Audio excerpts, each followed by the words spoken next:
Bismillahirrahmanirrahim. Assalamualaikum warahmatullahi wabarakatuh. Waalaikumsalam warahmatullahi wabarakatuh. Bagaimana kabarnya anak? Baik. Wah, kalau kita belajar dalam keadaan sehat, insya Allah ilmu yang masuk juga akan cepat lah ya. Baiklah, sebelum pembelajaran dimulai, minta tolong disiapkan untuk berdoa terlebih dahulu. Ketua kelas, ayo Sabani. Ya, sudah. Kawan belajar, sebelum belajar kita berdoa. Doa mulai.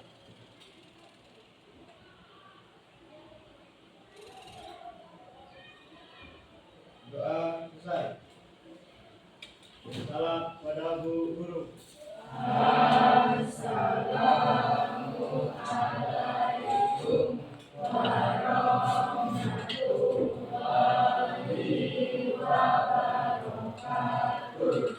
Waalaikumsalam warahmatullahi wabarakatuh. Ibu akan cek kehadiran terlebih dahulu ya Nak ya. Ade Nur Syabani ada, Ade Lia ada ya Nak ya. Oh itu kursi kosong siapa? Ike kemana Ike? Sakit ya? Sakit apa Nak? Demam. Udah pada tengok belum? Baru 1 hari ini. Jadi besok-besok kalau ada teman sekelas kita yang sakit, usahakan kita sesama teman harus tengok. Biasanya ditengok teman itu bisa jadi obat loh. Ya karena senang bisa jadi obat. Dia bahkan setelah ditengok bisa saja langsung sembuh. Berarti ditengok ya Nak ya. Ya semoga aja besok itu sudah bisa hadir kembali ya. Satu lagi yang kosong itu Randy, kemana Randy? Izin Bu. Izin. Kemana ada keterangan izin? Keterangannya izin apa? Karena lagi ada urusan keluarga. Urusan keluarga. Oke, tapi tadi ada suratnya ya Nak ya. Nanti selain sama Bunda ya. Ada surat izin si Randy. Oke, cuma 2 orang aja, yang lain alhamdulillah dalam keadaan sehat. Baiklah Nak. Sebelum pembelajaran, Bunda akan periksa dulu seragam oke, harus tertib karena apa? Peraturan kelas atau kesepakatan kelas kita, barang siapa yang tidak menggunakan seragam sesuai pada jadwalnya, maka harus keluar ke kelas dan mengikuti pembelajaran setelah memakai seragam seperti sesuai jadwal. Sepatu sudah bagus semua, kelasnya rapi. Karena apa? Ingat kesepakatan kelas kita, kalau kelas kita kotor, maka pembelajaran ditunda. Harus pembersihan kelas terlebih dahulu. Oke, bagus ya. Rapian kelas dan rapian seragam sudah bagus. Bunda akan menyampaikan tujuan dan manfaat materi yang akan Bunda Ibu sampaikan. Hari ini kita belajar tentang sholat dan zikir. Sholat dan zikir, kedua materi ini sangat berkaitan. Karena apa? Biasanya setelah orang melakukan sholat diikuti dengan yang namanya zikir. Ya. Tujuannya apa dalam materi ini?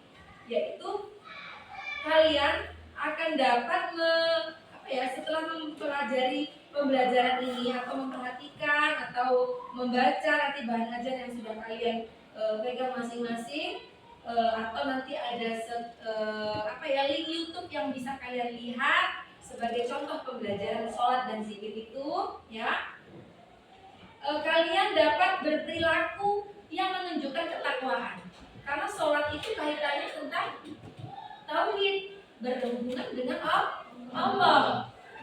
Jadi setelah kita mempelajari ini nanti kalian harus ada peningkatan ketakwaan. Bagaimana cara atau apa yang bisa Bunda lihat di sekolah? Ada yang disebut dengan sholat zuhur berjamaah. Ini salah satu bentuk bukti kalau kalian memahami pentingnya sholat dan zikir. Karena di sekolah belum bisa melakukan zikir bisa dilakukan ketika setelah melakukan sholat ada di rumah. Seperti itu tujuannya ya Nak ya. Kemudian tujuan yang lain setelah kalian mempraktikkan kegiatan sholat dan zikir, kalian juga akan bisa mencegah perbuatan keji dan mungkar setelah mempelajari materi sholat. dan munkar.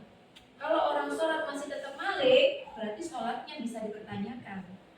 Kalau sholat masih suka riba, suka ngomongin orang, itu sholatnya juga harus dipertanyakan.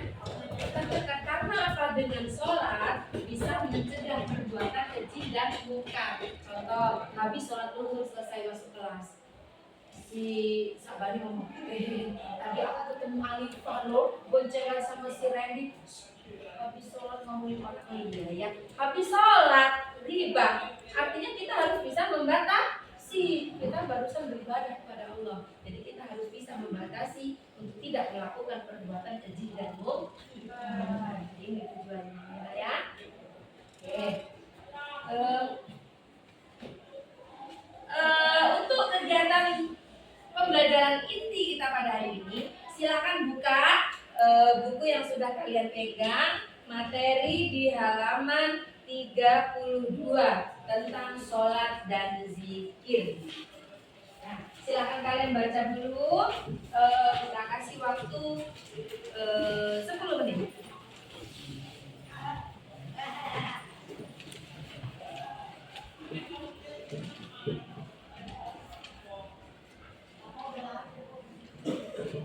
Oke, cukup ya bacanya? Sudah paham tentang apa arti sholat? Sudah nak ya? Sudah tahu sholat, apalagi sudah membaca dan sudah mempraktikkan dalam kehidupan sehari-hari. Sholat itu seperti halnya makanan. Kalau kita nggak makan, apa yang kita rasa? Lapar. Kalau kita sudah terbiasa sholat, sekali meninggalkan sholat, pasti kalian akan ada yang kehilangan. Apa? Nggak taunya kalian belum sholat. Jadikan sholat seperti halnya makanan yang nggak bisa kalian tinggalkan. Kalau kalian tinggalkan, kalian akan kelaparan.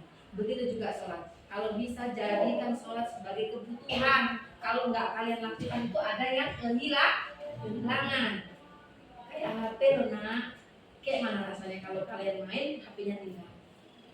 Tahan pulang dulu ngambil. Ya nggak? Gimana rasanya punya HP nggak ada paket? Nggak ada guna. Karena kebutuhan.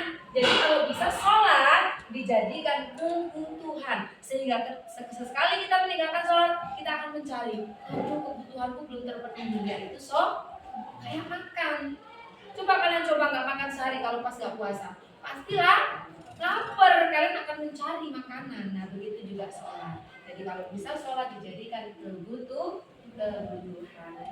Nah sekarang ibu akan bentuk suatu kelompok untuk berdiskusi tentang sholat dan praktik sholat di kehidupan sehari-hari. Untuk mempermudahnya, kelompoknya Bunda bagi per baris saja ya. Kelompok Alifah 1, kelompok 2, kelompok 3, kelompok 4, kelompok 5, kelompok 6. Silahkan kalian berdiskusi tentang yang namanya pengertian sholat sesuai dengan materi yang ada di buku kalian di halaman 32. Silakan. Boleh balik, boleh ini, boleh. Boleh atur duduk kan.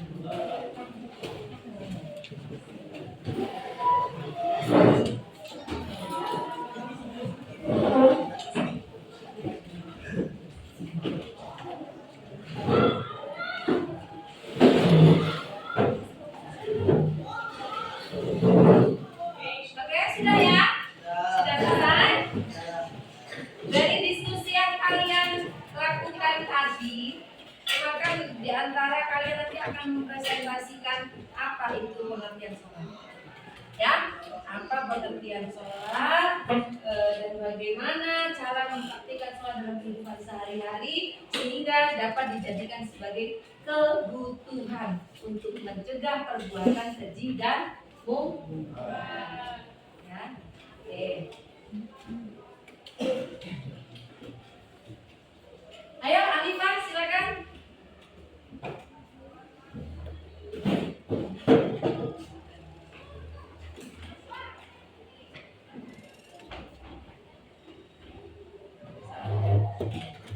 Assalamualaikum warahmatullahi wabarakatuh.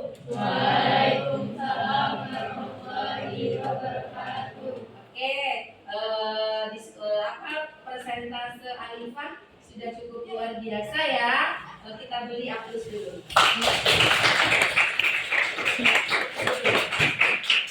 Saya akhiri, wassalamualaikum warahmatullahi wabarakatuh.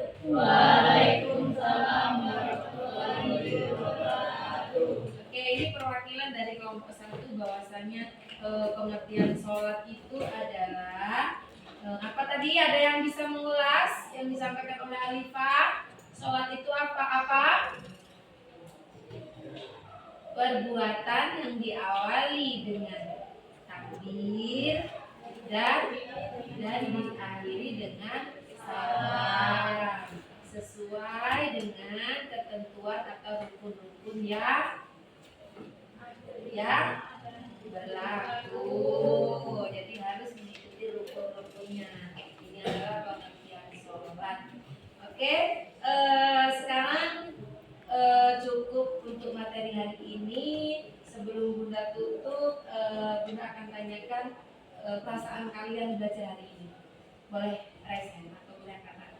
Perasaan kalian belajar hari ini bagaimana? Ada? Senang ya?